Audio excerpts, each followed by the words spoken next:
В момента ние живеем в свят, който се руши пред очите ни.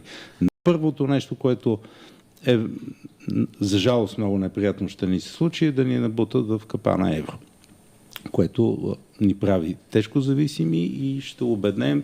И то ни прави зависими точно в момента, в който Европа е тръгнала неспирно надолу.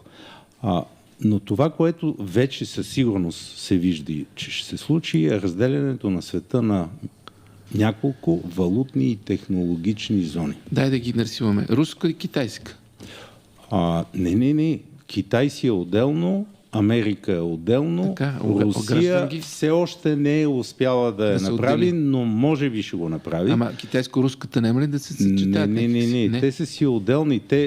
Виж, ще има международна търговия, ще има обмен на стоки и на неща, но всяка една зона ще се опита да се превърне в автаркия.